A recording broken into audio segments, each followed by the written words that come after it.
서울시장 후보로 민주당이 박영선 전 장관을 선출했습니다. 제3지대 후보로는 안철수 대표가 이름을 올려 국민의힘과의 단일화를 남겨뒀습니다.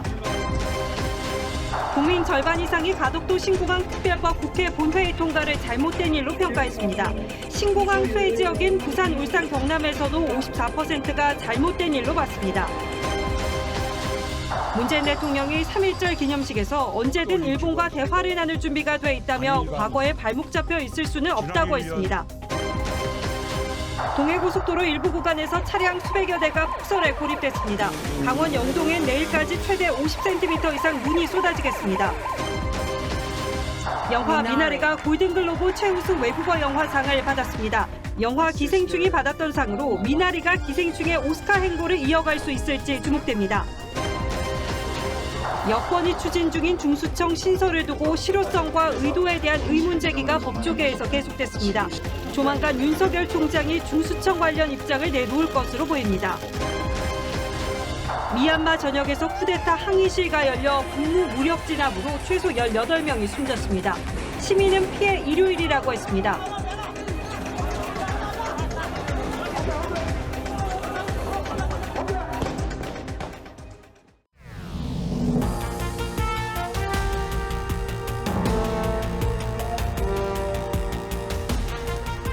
안녕하십니까. 뉴스9의 신동욱입니다. 다가올 봄의 격동을 예고라도 하듯 봄비가 제법 요란하게 내린 3.1절이었습니다. 또 강원 영동 지역엔 지금 폭설이 내리고 있습니다. 휴일 하루 어떻게들 보내셨는지요? 이제 서울 부산시장 보궐선거가 37일 앞으로 다가왔습니다. 민주당이 서울시장 후보를 확정지었고 범야권의 후보 단일화에도 속도가 붙고 있습니다. 일단 안철수 금태섭 경선에선 안철수 국민의당 대표가 승리했습니다. 그리고 국민의힘 역시 오늘 마지막 토론을 갖고 내일부터 여론조사에 들어갑니다. 오늘 뉴스9은 민주당의 서울시장 후보 경선 결과부터 전하겠습니다. 최지원 기자가 보도합니다. 대표 결과 박영선 후보가 더불어민주당 서울시장 후보에 선출되었음을 선포합니다. 반전은 없었습니다. 박영선 전 장관이 선거인단 투표에서 69.56%를 얻어 30.44%를 기록한 우상호 의원을 꺾고 민주당 서울시장 후보로 선출됐습니다. 특히 박 전 장관은 친문 지지세가 강한 18만 명의 권리당원 투표에서도 지지층 결집에 주력해온 우 의원을 2만 표 이상 앞섰습니다. 10년 만에 서울시장에 재도전하게 된 박 전 장관은 문재인 정부, 민주당과 원팀이 되겠다고 했습니다. 문재인 정부, 민주당과 원팀이 되어 안정적으로 서울 시민에게 일상의 행복을 돌려드리겠습니다. 우 의원은 박 후보의 선대위원장을 맡을 것으로 보입니다. 후회 없이 경선에 임했습니다. 우리 민주당의 승리를 위해서 최선을 다하도록 그렇게 노력하겠습니다. 제3지대 단일화 경선에선 국민의당 안철수 대표가 100% 국민 여론조사에서 금태섭 전 의원을 꺾었습니다. 야권 단일 후보가 돼서 꼭 서울시장 선거에 승리해서 정권 교체의 교두보를 놓겠다는 그런 각오를. TV조선 최지원입니다. 국민의힘 서울시장 예비 후보들도 이제 여론조사 결과만 남겨두게 됐습니다. 오늘 저희 스튜디오에서 마지막 토론회가 열렸는데 현 정부의 실정을 비판하는 데는 같은 목소리였지만 서로에 대해서 날선 반응을 보이기도 했습니다. 후보들의 목소리 직접 들어보시겠습니다. 차정승 기자가 준비했습니다. 국민의힘 예비 후보들은 나란히 문재인 정부 정책을 강도 높게 비판했습니다. 나라빚이 천조가 되고 있습니다. 코로나19로 그 문재인 정권의 포퓰리즘이 지금 가려지고 있는 것 아닌가. 보편적 지원과 함께 차등적인 지원도 검토를 한다고 해서 국민들의 걱정을 사고 있는데요. 이번 선거가 고 박원순 전 시장의 성추행 사건으로 비롯됐다는 점도 강조했습니다. 지금 박원순 성추행 사건의 진상 규명에서부터 시작됩니다. 그래야 모든 시정이 정상화된다고 생각합니다. 조직 문화를 바꿔야 되고요. 1대1 토론에선 나경원, 오세훈 두 후보가 자신의 공약에 대한 비판에 적극 반박했습니다. 기본주택은 중산층 이하라면 일정한 기간 10년, 20년 들어가 사실 수 있는 임대주택을 주겠다는 개념이거든요. 아니 문재인 정부의 부동산 대책과 뭐가 다른지 좀 궁금합니다. 그 점에 대해서는 실질적으로 지금 이재명 시즌2를 말씀하시는데요. 그것이야말로 파퓰리즘 아닌가. 악플 코너에서 후보들은 자신의 약점을 재치 있게 넘기기도 했습니다. 중도층에서도 제가 압도적으로 1등이더라고요.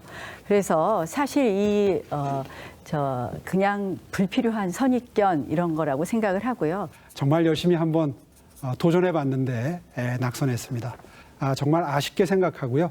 그러나 그 도전 정신은 높이 평가해 주시리라고 저는 믿습니다.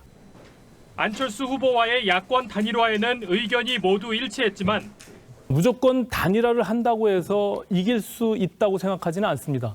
이기는 단일화가 필요하다고 생각합니다. 김종인 비대위 체제에 대해선 오세훈 후보만 바꿔야 한다고 답했습니다. 이런 사직생의 각오입니다. 그래서 우리가 똘똘 뭉쳐서 이번 서울시장 선거 이기고 문재인 정권 심판해야 됩니다. 장수를 지금 전쟁 도중에 바꿀 수가 없습니다. TV조선 차정승입니다. 부산시장 선거 관련해서는 가덕도 신공항 건설을 둘러싸고 민심이 요동치고 있습니다. 국민의힘이 우세하다는 평가 속에 여당이 가덕도 신공항 특별법을 밀어붙이면서 판세를 예상하기 어려운 상황이 됐죠. 그런데 가덕도 신공항 특별법이 잘못된 것이란 응답이 절반을 넘는다는 여론조사 결과가 나왔습니다. 부산, 울산, 경남 지역에서도 부정적인 여론이 높았고 유일하게 호남에서만 긍정적인 답변이 많았습니다. 이런 여론의 흐름이 부산시장 선거 전에 또 어떤 변수가 될지 예단하기 어렵습니다. 더 자세한 내용은 이채림 기자가 설명하겠습니다. 민주당 이낙연 대표는 가덕도 특별법 처리 직후 기쁨을 감추지 못했지만 희망 고문은 끝났습니다. 가덕도 신공항은 이제는 다시 되돌아갈 수 없는 기정사실로 굳어졌다는 보고를 여러분께 자신 있게 드립니다. 리얼미터 여론조사에선 특별법의 본회의 통과가 잘못된 일이란 응답이 53.6%로 잘된 일이란 답변보다 20%포인트 가까이 많았습니다. 가덕도 신공항 건설의 수혜 지역이 포함된 부산, 울산, 경남 지역에서도 부정응답이 54%였고 대구, 경북 신공항을 요구 중인 TK 지역에선 73.4%였습니다. 가덕 신공항 건립이 결과적으로 지역민들이 좋을 수는 있어도 처리 과정에서 시민들은 선거용이 아니었느냐는 컨센서스가 있었던 걸로 보여지고요. 반면 민주당 지지세가 강한 광주 전라 지역에선 특별법 통과가 잘된 일이란 응답이 52%, 제주에선 67.2%로 조사됐습니다. 정의당은 전두환 정권의 평화의 댐, 이명박 정권의 4대강 사업과 다를 바가 없다고 했고 전두환 정권의 평화의 댐, 이명박 정권의 4대강 사업에 이어 최악의 토건 사업이 될 것입니다. 국민의힘 주호영 원내대표는 대통령이 닥치고 가덕도법 통과를 현장에서 지휘했다고 비판했습니다. TV조선 이채림입니다. 자, 보신 것처럼 이제 서울시장 보궐선거 대진표가 서서히 완성돼 가고 있습니다. 최대 관심사는 역시 사흘 뒤에 결정되는 국민의힘 후보 그리고 안철수 후보와의 단일화가 될 텐데 앞으로 어떤 변수들이 남았는지 정치부 김수홍 기자에게 좀 자세히 물어보겠습니다. 자, 김 기자 어서 오십시오. 네. 자, 박영선, 안철수 여기까지 큰 이변은 없었는데 아직 국민의힘 후보가 최종적으로 결정이 되지 않았기 때문에 이 후보와 안철수 대표가 이제 단일화하지 않겠습니까? 네. 지금까지 나타난 여론의 흐름이 그 단일화 이후에도 계속 유지될 것인가 이게 가장 큰 관건이겠죠? 아무래도 그 부분이 말씀하신 대로 야권 단일화의 핵심 쟁점이 될 텐데요. 예. 지금까지는 양자 구도에서 안철수 대표의 경쟁력이 높게 나타나고 있지만 국민의힘 최종 후보가 확정되면 지지층이 결집할 가능성이 있습니다. 예. 오늘까지 국민의힘은 TV 생중계 3차례를 포함해서 총 5차례 토론을 가졌습니다. 이른바 제1야당의 경선 컨벤션 효과가 나타난다면 야권 단일 후보 구도에 변화가 생길 가능성 배제할 수가 없습니다. 그러니까 국민의힘 지지층이 결집하면 결과를 예단하기 어렵다 이런 얘기인데 네.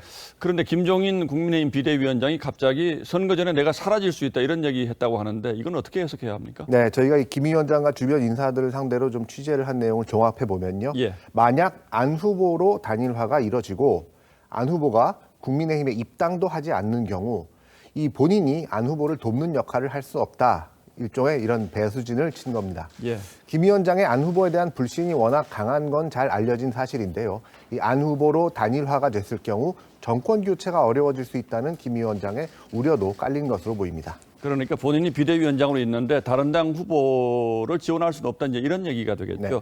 자, 그리고 단일화 룰 문제도 아직 좀 남았잖아요. 야권 단일 후보로 누가 지금 이길지 장담할 수 없는 상황이기 때문에 이제 서로 유리한 룰을 가지고 지금 신경전이 치열하다는데 주장이 어떻게 다른 겁니까? 일단은 질문 방식이 핵심 쟁점인데요. 안 대표는 박영선 후보에 맞서서 야권 후보로 누가 경쟁력이 있겠는가 묻는 방식의 이른바 경쟁력 조사를 선호합니다. 국민의힘은 국정과 시정 운영 경험이 있고 당 조직력에서 앞선다는 측면에서 이 적합도 조사를 원하고 있습니다. 자, 그러니까 경쟁력 조사와 적합도 조사의 뉘앙스가 달라질 수 있다. 이건 지난 2012년 대선 이제 후보 경선 때 안철수 문재인 후보가 당시에 이 문제로 그때도 또 이제 비슷한 논란이 있지 않았습니까? 그렇습니다. 당시에도 이 무소속인 안 후보 측은 경쟁력 조사를 강하게 요구하면서 문재인 후보 측과 대립하다가 단일화가 결국 결렬됐었습니다. 당시에도 다자구도로는 박근혜 후보가 유리했고 양자 대결로는 오차 범위 내 접전이었지만 안 후보 쪽이 좀 더 경쟁력이 있는 것으로 나타나면서 양측의 이 질문을 둘러싼 주장이 팽팽하게 맞섰던 겁니다. 자, 이게 문제는 결국 조사 문항을 두고 계속 신경전이 벌어지면 원만하게 조사가 안 될 수도 있는데, 자, 그렇게 되면 어느 한쪽이 통 크게 내가 양보한다 이럴 가능성은 없습니까? 이게 사실 향후 대권, 1년 뒤에 대권 구도와도 연결이 돼 있는 상황이기 때문에 양측 모두가 물러서기는 사실 쉽지가 않을 겁니다.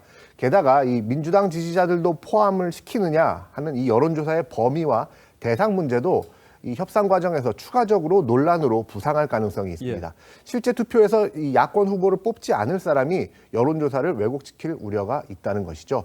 이 때문에 야권 단일화 룰을 놓고 잡음이 커질 경우에 실망한 중도층이 등을 돌리면서 단일화 효과가 상쇄될 수 있다, 이런 우려도 나오고 있습니다. 예, 뭐 역선택 문제, 또 이제 중도층이 등을 돌리는 문제, 이런 걱정이 여전히 남아 있겠는데, 자, 이제 뭐 이 범야권 단일화가 이제 관심이 크긴 합니다만, 또 범여권도 지금 다 끝난 건 아니죠. 아직 남아 있죠. 네, 이 민주당 박영선 후보, 오늘 선출된 박영선 후보와 열린민주당의 김진애 의원, 시대전환의 조정훈 의원과의 단일화가 추진 중인데요.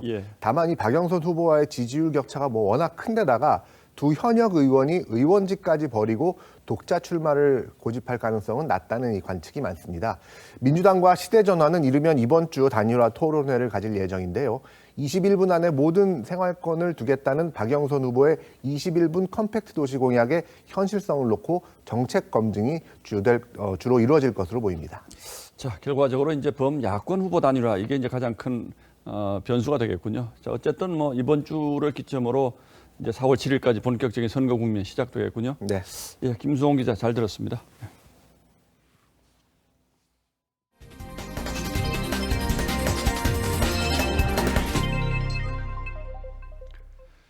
문재인 대통령이 3.1절 기념사에서 일본과 언제든 대화하겠다고 밝혔습니다. 위안부나 강제징용 문제는 언급하지 않았고 과거가 미래로 가는 길에 발목을 잡아서도 안 된다고 했습니다. 일본에 대한 원색적 표현은 자제하겠다는 의지가 읽혔지만 그렇다고 구체적인 해법도 내놓지 않은 어정쩡한 기념사였습니다. 하지만 한미일 대화에 대한 부담감은 분명히 읽혔습니다. 더 자세한 해석은 청와대를 취재하는 김복원 기자에게 부탁했습니다.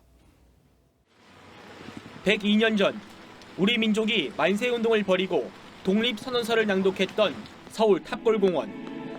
빗줄기를 뚫고 기념식이 열렸습니다. 문재인 대통령은 가해자는 잊어도 피해자는 잊지 못하는 법이라면서도 과거에 발목 잡혀 있을 수는 없다고 했습니다. 우리 정부는 언제든 일본 정부와 마주 앉아 대화를 나눌 준비가 되어 있습니다. 역지사지의 자세로 머리를 맞대면 피해자 중심주의라는 원칙을 견지하되 과거사 문제와 한일 관계 개선은 분리해 접근하겠다는 겁니다. 하지만 2년 전과는 달리 위안부 피해자 할머니와 강제징용 판결 등에 대한 구체적인 언급은 하지 않았습니다. 문 대통령은 또 도쿄올림픽이 북미 간 대화의 기회가 될 수 있다고 했습니다. 도쿄올림픽은 한일 간, 남북 간, 북일 간, 그리고 북미 간의 대화의 기회가 될 수도 있습니다. 동북아 방해 협력체에 북한의 참여를 기대한다고 했습니다.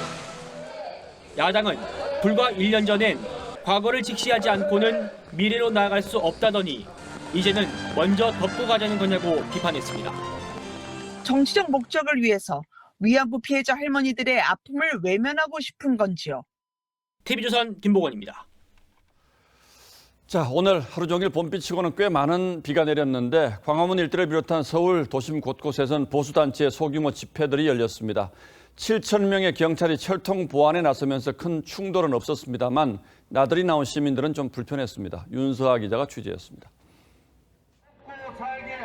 경찰이 설치한 펜스 사이로 집회 참가자 9명이 모여 있습니다. 방역수칙 범위 내에서 법원이 허용한 집회였지만 집회 참가자보다 경찰관이 더 많았습니다. 좀 잘 지켜주시기 바랍니다. 우리가 잘 지키기로 결정을 했는데.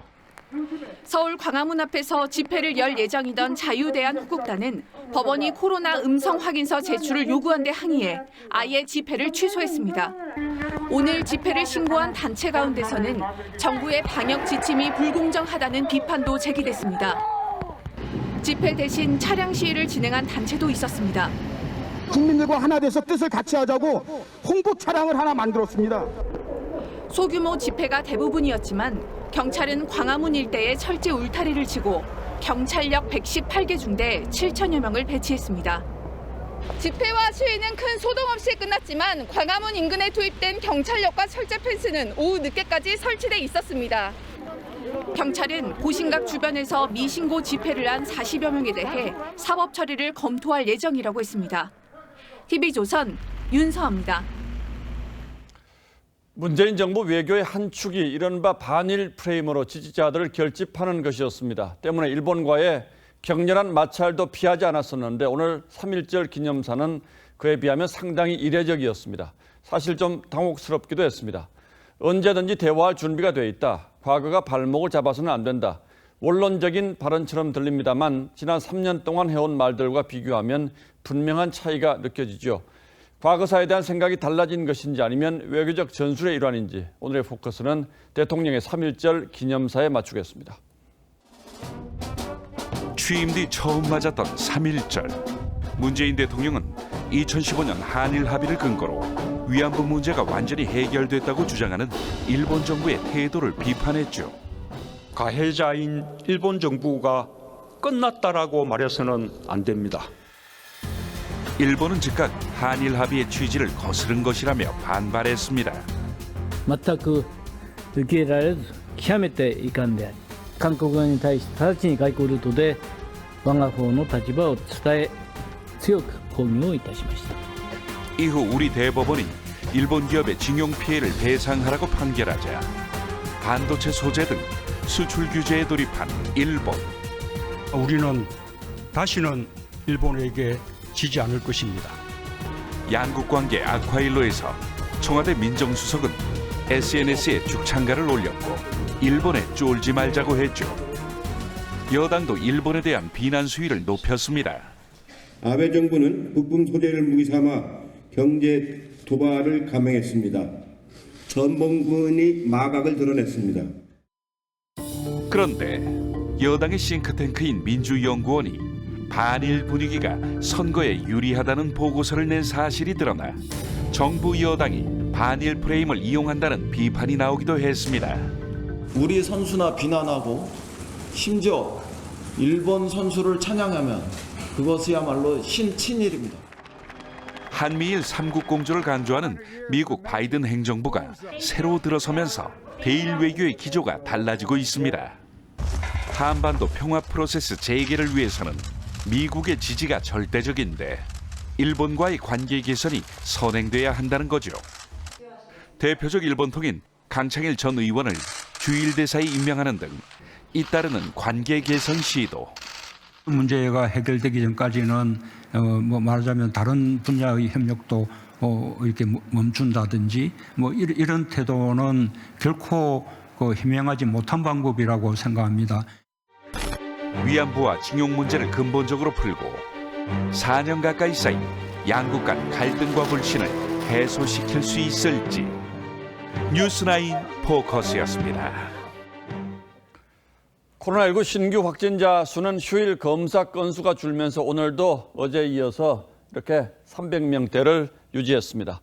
하지만 내일부터가 걱정입니다. 무엇보다 개학을 하면서 초등학교 1, 2학년 그리고 고등학교 3학년 학생들은 앞으로 매일 등교를 하게 됩니다. 일선 학교들은 오늘 하루 방역 대책 점검에 바빴습니다. 최원영 기자가 취재했습니다.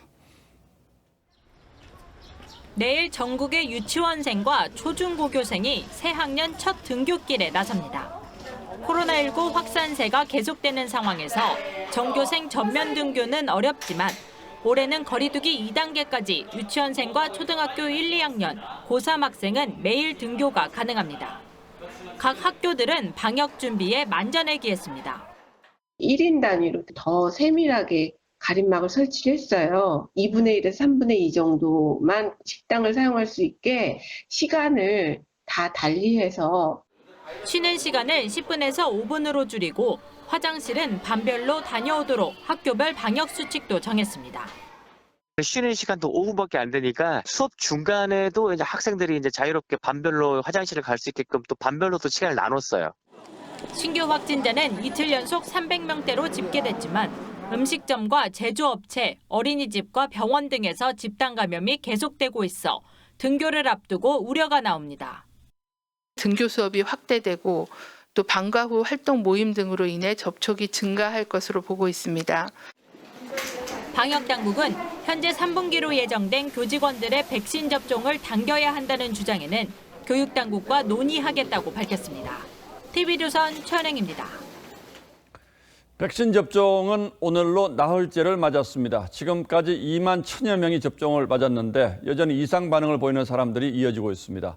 다만 발열이나 근육통 같은 심각하지 않은 부작용이어서 크게 걱정할 필요는 없을 것 같습니다. 요양시설 입소자 코로나 의료진에 이어서 오는 7일부터는 119 구급대와 역학조사원 같은 현장 방역 요원들의 접종도 시작됩니다. 박상준 기자가 취재했습니다. 경기도 의정부의 한 요양병원 간호사 이혜진 씨. 백신 접종이 시작된 지난 26일 아스트라제네카 백신을 맞았습니다. 그 다음날 일어나 보니까 머리도 두통이 있었고 전신통, 몸살 기운처럼 으슬으슬 떨리는 기운이 있더라고요. 이 요양병원의 접종자 60명 가운데 상당수가 이처럼 가벼운 이상 증상을 겪었습니다. 부작용은 지금 두통이 있다거나 혹은 또 38.5도 정도의 열이 있거나 혹은 가벼운 증상들, 국소적인 증상들이 있는 경우가 있었고요. 아직까지 아나필락시스 등 중증 반응은 보고되지 않았지만 하루가 지나서도 접종한 팔에 극심한 통증이 계속되는 경우도 있었습니다. 팔이 어깨 위로 안 올라가는 건 또 처음이라서요. 약간 편마비 증상 같아요. 맞은 부위 팔꿈치 위로 여기는 아예 그냥 땡땡 아파오는 상황이라서 정부는 이르면 7일부터 119 구급대, 역학조사요원 등에 대한 백신 접종을 시작할 것이라고 밝혔습니다. 병원급 의료기관의 종사자 그리고 1차 대응 요원과 치료병원의 종사자 모두 3월 안에 1차 접종은 끝내는 걸 목표로 진행할 예정이고 또 이달부터 백신을 접종한 의료인들을 중심으로 항체 형성률을 조사할 계획입니다. TV조선 박상준입니다. 코로나 백신은 한 병을 열면 여러 명이 맞게 되어 있습니다. 그런데 어떤 경우는 권장량보다 더 많은 사람에게 접종하기도 하고 또 반대로 남아서 버리기도 하죠. 물론 가급적 많은 사람이 맞는 게 좋겠습니다만 꼭 그렇지도 않다고 합니다. 지금부터 그 이유를 따져보겠습니다. 자, 윤슬기 기자. 네. 자, 원래 한 병 가지고 몇 명이 맞게 되어 있습니까? 네, 화이자 백신 한 병의 경우 원래 6명이 맞게 되어 있지만 최근 방역 당국은 7명까지 접종이 가능하다는 입장을 보여왔습니다. 예. 공문을 현장에 보낸 데 이어 접종을 해보니 대부분 한 병당 1회 분량이 남았다는 관계자 얘기도 나왔죠. 방역당국은 오늘 어떻게 접종할지는 현장 의료진이 판단할 문제라고 했습니다. 한 바이알당 7명분을 꼭 써야 된다 이렇게 의무화해서 그 접종 현장에 부담감을 주는 그런 상황은 절대 아니라는. 정 청장이 이렇게 설명까지 직접 하는 걸 보면 상당히 중요한 문제인 것 같긴 한데 어떤 곳에서는 한 병으로 6명이 맞기도 하고 또 어떤 곳에서는 7명이 맞기도 한다 이런 얘기죠? 그렇습니다. 정 청장은 접종자의 숙련도 등에 따라 차이가 있을 수 있다고 했습니다. 그런데 이 말을 곱씹어 보면 7명분을 뽑아내야지 이 숙련된 의료진이라는 말이 됩니다. 예. 물론 현장에 부담을 주려는 의도는 없다고 거듭 강조했지만 현장에선 부담이 될 수 있다는 거죠. 신분 못 뽑아내면은 숙련된 간호사가 아니라는 얘기, 알게 모르게 압박감이 갈 거 아닙니까? 자, 그러나 어쨌든 가급적 많은 사람에게 혜택이 돌아간다면 그건 좋은 일 아닌가요? 그렇습니다. 물론 버려지는 백신을 최소화할 필요는 분명히 있습니다. 산술적으로 화이자 백신은 한 병당 최대 7.5회, 아스트라제네카는 13회까지 접종이 가능하다는 계산도 나오죠. 그런데도 이 한 병당 접종 횟수를 이보다 적은 각각 6회와 10회로 권장하는 이유는 뭘까요? 바로 모든 의료진이 매번 정확한 분량을 주사기에 정확하게 뽑아내서 접종을 한다는 게 사실상 불가능하기 때문입니다. 너무 정확하게 양을 맞추려다 보면 권장량보다 적게 접종되는 경우가 생기기 때문에 그 부담을 최대한 줄여주기 위해 이렇게 한다는 거죠. 자, 그러니까 이 병 안에 있는 주사액을 0.3ml씩 정확하게 맞춰야 되는데 한국 사람들이 아무리 손기술이 좋아도 이게 현실적으로 어렵다 이런 얘기군요. 그렇습니다. 의료진 입장에선 이 마지막 분량을 확보해야 하니까 미리미리 접종량을 줄일 수도 있고 또 마지막 남은 분량을 맞는 이 7번째 사람이 부실 접종자가 될 가능성도 크다는 얘기입니다. 주사기에 0.3cc씩 아주 정확하게 넣어야 이게 7번째에도 0.3cc가 되는 건데 7번째 맞는 사람은 모자랄 수도 있잖아요. 그게 제일 우려가 큰 거죠. 예, 정말로 뭐 예상치도 못했던 일인데 의료진들에게 너무 부담 주면 안 되겠군요. 그렇습니다. 예, 윤설기 기자 잘 들었습니다.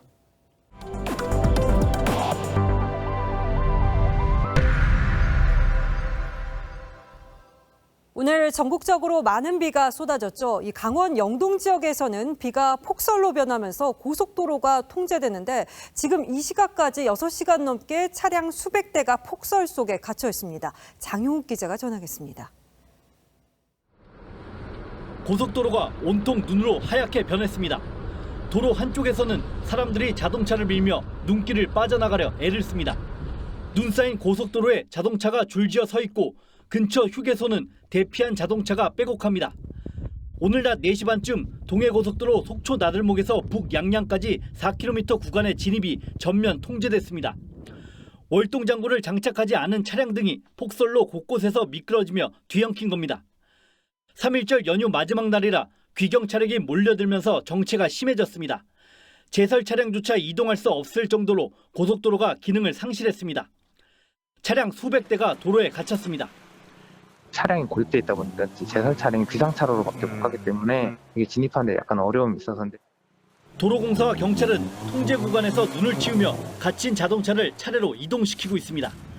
하지만 언제쯤 고립이 해소될지는 불투명한 상황이라 밤새도록 이어지는 폭설과 추운 날씨에 고립된 주민들의 불안감도 높아지고 있습니다. TV조선 장용욱입니다. 네, 보셨듯 고속도로 통제도 걱정이지만 이번에 내린 눈의 무게도 상당해서 시설물 피해가 우려되는 상황입니다. 내일 오후까지 최대 50cm가 쌓일 것으로 전망됩니다. 현장 취재기자 연결합니다. 구자연 기자. 네, 강원도 속초에 나와 있습니다. 네, 지금 구 기자 머리에도 이미 눈이 꽤 많이 쌓인 걸로 보이는데 어느 정도입니까? 네, 이곳 속초에서는 오늘 낮부터 한방눈이 내리기 시작했습니다. 제 뒤로 보시는 것처럼 도로와 나무, 화단까지 온통 눈에 뒤덮였습니다. 강릉과 고성, 속초 등 강원도 내 10개 지역에는 대설특보도 내려졌습니다. 조금 전 밤 9시까지 진부령 48.7cm, 강릉 18.5cm, 대관령 17.7cm, 속초 11.1cm가 쌓였습니다. 월동장구를 갖추지 못한 차들이 미끄러지면서 곳곳에서 교통체증이 빚어졌습니다. 강원도 내 국도 2곳과 진부령 등 고갯길도 잇따라 통제됐습니다. 이번 눈은 내일 오후까지 이어지는데 강원 산간은 최대 50cm, 동해안은 최대 40cm가 쌓이겠습니다. 폭설 덕분에 대형 산불 위험은 해소됐지만 이번 눈은 무거운 습설이라 시설물 피해가 우려됩니다. 실제로 지난 2016년 충청과 호남에 습설이 내려 비닐하우스 50동이 무너지기도 했습니다. 네, 그런데 내일 기온이 영하권으로 떨어지는 곳도 많죠. 네, 밤사이 기온이 떨어지면서 내일 아침 일부 지역에는 영하권의 날씨를 보이겠습니다. 내일 아침 기온은 서울이 영하 1도, 춘천이 영하 3도, 대전 2도 등으로 오늘보다 5도에서 7도 정도 낮겠습니다. 기온이 떨어지면서 서울도 밤사이 내리던 비가 눈으로 변할 전망입니다. 서울의 적설량은 1cm 정도지만 눈이 얼어붙기 때문에 출근길 미끄럼이나 낙상사고에 각별히 주의해야겠습니다. 지금까지 강원 속초에서 TV조선 구자영입니다. 여권이 검찰에 직접 수사권을 뺏는 중수청 신설을 추진 중이죠. 관련해서 윤석열 총장이 전국 검사의 의견을 물어서 조만간 윤 총장의 메시지가 나올 것으로 보이는데요. 법조계에서는 여권이 중수청을 추진하는 의도와 그 실효성은 무엇인지에 대한 의문 제기가 계속됐습니다. 관련 내용 한송원 기자가 전하겠습니다. 중수청을 밀어붙이는 일부 의원의 의도가 순수하지 않다. 문재인 정부 검찰개혁위원을 지낸 박준영 변호사가 SNS에 올린 글입니다. 민변 출신인 박 변호사는 누구를 위한 중대범죄수사청인가라는 질문을 던진 후 중수청 신설 강행이 아니라 검경 수사권 조정에 혼란을 줄이는 게 먼저라고 비판했습니다. 박 변호사와 함께 검찰개혁위원으로 참여했던 김종민 변호사도 중수청 강행은 정권 입장에서 검찰을 무력화시키는 것이라고 주장했습니다. 특히 검찰의 수사권을 뺏어오려는 목적으로 공수처, 국수본, 중수청 등 수사기관만 늘어나는 형국이라고 꼬집었습니다. 검찰 내부 반발도 점점 거세지는 분위기입니다. 법무부 요청에 따라 모레인 3일까지 전국 검사들의 의견을 모을 예정인데 각 지검과 지청별 회의도 열릴 것으로 예상됩니다. 윤석열 검찰총장은 검사들의 의견이 정리되는 당일인 3일 대구고검과 지검을 방문할 계획이어서 중수청 법안 관련 발언도 나올 것으로 보입니다. 검찰 관계자는 윤 총장이 거취를 걸고 고민을 할 정도로 지금 상황을 매우 심각하게 보고 있다고 전했습니다. TV조선 한송원입니다. 정부가 친일파 후손이 소유한 땅을 환수하는 소송에 나섰습니다. 토지 11필지가 그 대상인데 이 가운데 한 곳은 구청이 공원 조성 사업을 추진하던 중에 발견됐습니다. 장윤정 기자가 다녀왔습니다. 서울 서대문구가 도시자연구역으로 지정한 백년산 기슭입니다. 서대문구청은 2년 전 공원시설을 조성하던 중 이 땅 일부가 친일파 후손 소유로 의심된다며 법무부에 검토를 요청했습니다. 법무부 확인 결과 친일파 이해승 후손인 이우영 그랜드 힐튼 호텔 회장의 땅으로 파악됐습니다. 이해승은 일제강점기 당시 후작자귀를 받아 친일 반민족 행위자로 지정된 인물입니다. 법무부는 친일파 이해승 후손이 소유한 이 토지를 비롯해 친일파 후손 4명의 토지 11필지에 대한 국가 귀속 절차에 돌입했습니다. 이해승 후손의 땅을 포함해 정부가 환수에 나선 땅의 규모는 8만 5천여 제곱미터, 공시지가 기준 26억 7천여만 원에 해당합니다. 이들 모두 지난 2007년 친일 반민족 행위자로 지정됐습니다. 법무부는 법원에 해당 땅에 대한 소유권 이전 등기와 부당이득 반환 청구 소송을 제기했습니다. 최근 2021년 2월 법원에서 처분금지 가처분 결정을 받아 친일 행위의 대가로 취득한 재산임이 소명되었습니다. 법무부는 2010년 7월부터 소송 업무를 승계해 친일 행위자 재산을 환수하고 있습니다. TV조선 장윤정입니다. 미얀마의 군부 쿠데타가 일어난 지 한 달입니다. 어제 군부 강경 진압에서는 최소 18명이 사망하는 등 시위대 희생이 컸는데 시민은 피해 일요일이라면서 국제사회에 도움을 호소했습니다. 성민혁 기자입니다. 총성이 터지자 시위대원들이 몸을 낮춥니다. 총탄을 못 피한 청년은 쓰러져 신음합니다. 하루 전 SNS에 유엔이 행동하려면 얼마나 더 많은 시체가 필요한가라는 글을 남겼던 23살의 이 청년. 결국 숨졌습니다.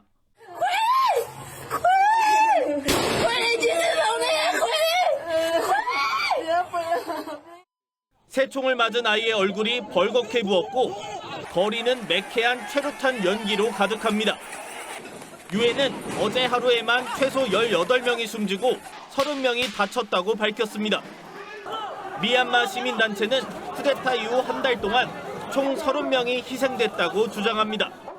They have declared the war against the people of Myanmar. They are like terrorist group now. 미얀마 유엔 대사는 저항을 상징하는 세 손가락을 들고 발언을 했다가 군부로부터 파면을 당했습니다. 국제사회는 더 폭넓은 제재를 검토하고 있습니다. We're calling on the military to stop the use of force against peaceful protesters. 군부의 강경 진압에 희생이 커지지만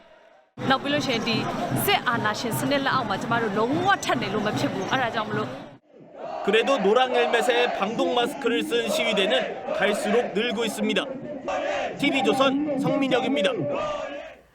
우리나라 최초 국산 전투기 KF-X 시제기가 다음 달 출고를 앞두고 공개됐습니다. 현재 우리 공군 주력인 4세대 전투기보다 개량된 모델로 기동성과 성능 면에서 앞선다는 평가가 나옵니다. 고민성 기자가 현장을 다녀왔습니다. 국내 자체 기술로 제작되는 첫 전투기 KF-X가 모습을 드러냅니다. 엔지니어들이 전투기에 탑재할 부품들을 조심스럽게 옮겨 싣습니다.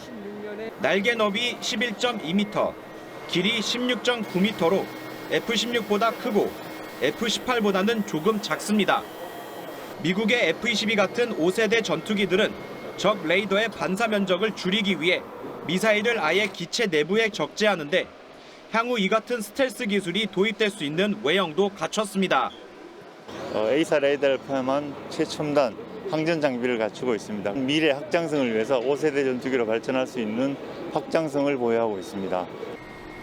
대한민국이 직접 개발한 첫 전투기인 KF-X는 현재 최종 조립 단계에 있습니다.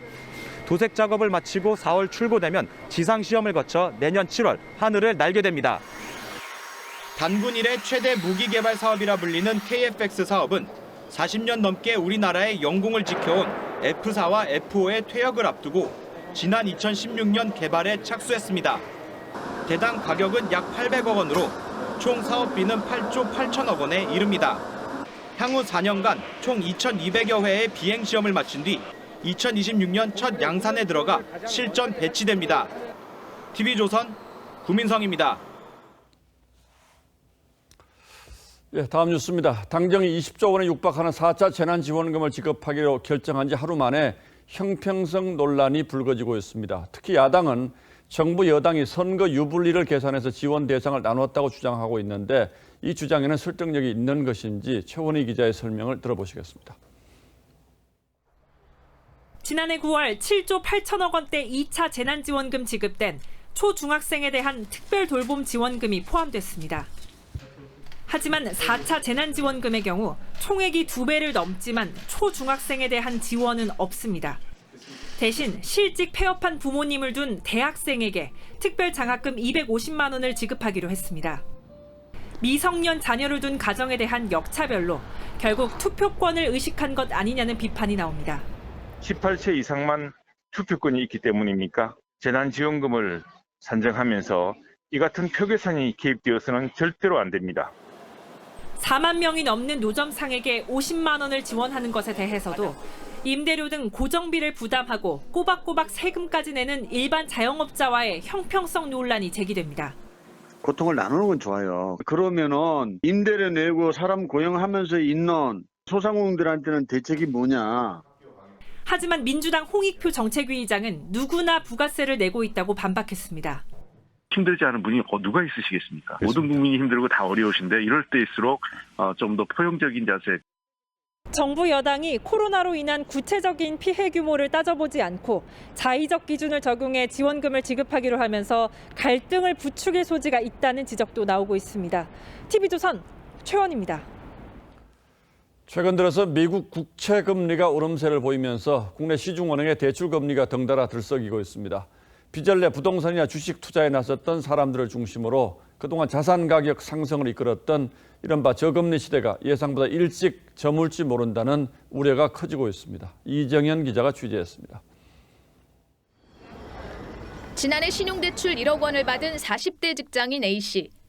올 초 대출 만기를 연장하며 연 2.0%였던 금리가 갑자기 2.5%대로 올랐다는 통보를 받았습니다. 한 달 만에 0.5%가 올랐더라고요. 이제 연으로 보면 60만 원이기 때문에 그렇게 부담이 증가됐죠. 오히려 계좌 먹기로 그냥 더 내야. 최근 은행의 대출 금리가 줄줄이 오르고 있습니다. 주요 은행의 1등급 신용대출 금리는 지난해 7월과 비교해 0.6%포인트 뛰었습니다. 코로나19 이후 넘치는 유동성으로 인한 1%대 금리 상품은 더 이상 찾아볼 수 없습니다. 특히 고정금리보다 변동금리 대출이 많아 이른바 비투나 영끌 투자자들의 상환 부담이 커지고 있습니다.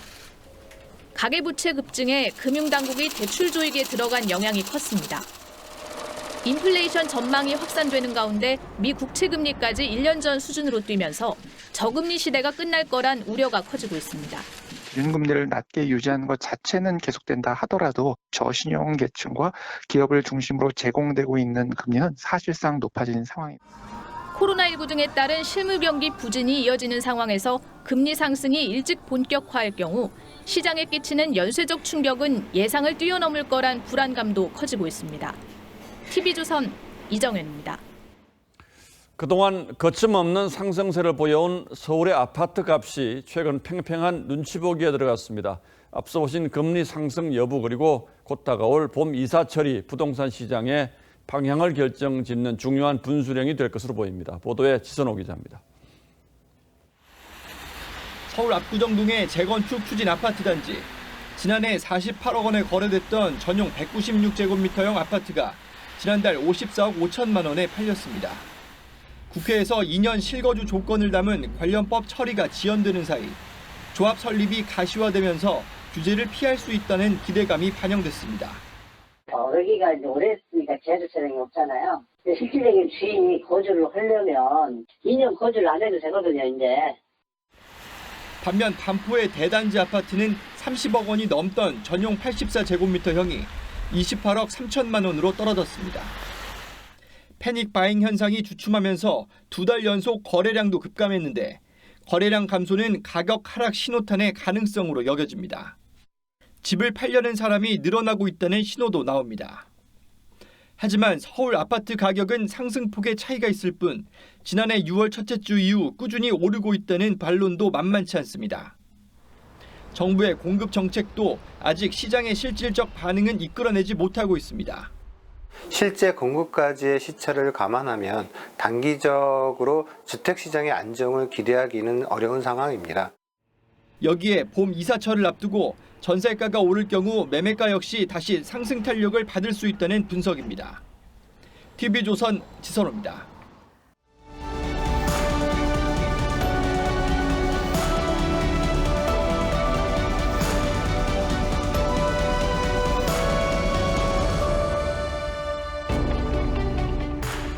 광릉 국립수목원 개울가에 은빛 버들강아지가 피었습니다. 솜털 보송보송한 꽃잎사기, 살랑살랑 흔드는 강아지 꼬리 같다고 해서 버들강아지죠. 강아지의 옛말 개아지가 변해서 버들개지라고도 합니다. 버들강아지를 피우는 이 버드나무과의 키나전 관목은 갯버들입니다. 앞에 붙은 갯은 갯마을, 갯바위처럼 바다를 뜻하는 게 아니라 개울을 의미합니다. 버드나무처럼 개울가에 낭창낭창하게 자라는 버들이라고 해서 붙은 이름이죠. 그런데 2월은 왜 한 달 서른 날도 덜 채우고 급히 떠났을까요? 시인이 답을 일러줍니다. 봄을 빨리 맞으라고 2월은 숫자 몇 개를 슬쩍 뺐다. 봄꽃이 더 많이 피라고 3월은 숫자를 꽉 채웠다. 박목월은 2월에서 3월로 건너가는 바람결에서 싱그러운 미나리 냄새가 난다고 했습니다. 끊임없이 종소리가 울려 나오고 나의 겨드랑이에 날개가 돋아난다고 했죠. 3월 첫날 새벽부터 밤이 깊어가도록 봄비가 오십니다. 시성 두보는 봄비가 밤에 바람 따라 슬며시 들어와 가늘고 소리 없이 만물을 적신다고 노래했습니다. 그런데 오늘 봄비는 숨죽여 촉촉히 적시는 좋은 비, 호우가 아니라 큰 비 호우에 가깝습니다. 그래서 행여나 어린 봄이 놀라 도망가지는 않을까 걱정이죠. 이 시처럼 말입니다. 봄이 부서질까 봐 조심조심 속삭였다. 아무도 모르게 작은 소리로 봄이 왔구나. 3월은 희망입니다. 아무리 세월이 험해도 희망을 놓아버릴 수는 없습니다. 꼬박 한 일을 지나온 코로나의 터널이 아직도 길고 어둡지만 우리는 끝내 눈부신 빛의 세상으로 나서고야 말 겁니다. 끊임없이 아스팔트를 달궜던 정오와 분노의 삿대질도 오늘 봄비가 겨울을 씻어내듯 식어갈 겁니다. 다시 모골의 3월 찬가로 돌아갑니다. 3월로 건너가는 골목길에는 술만 되면 모든 사업이 잘 이루어질 것만 같다. 나도 모르게 걸음걸이가 빨라지는 어제 오늘 착한 일을 하고 싶다. 나만이 할 수 있는 일을 하고 싶다. 3월 1일 앵커의 시선은 입이 그치면 이었습니다.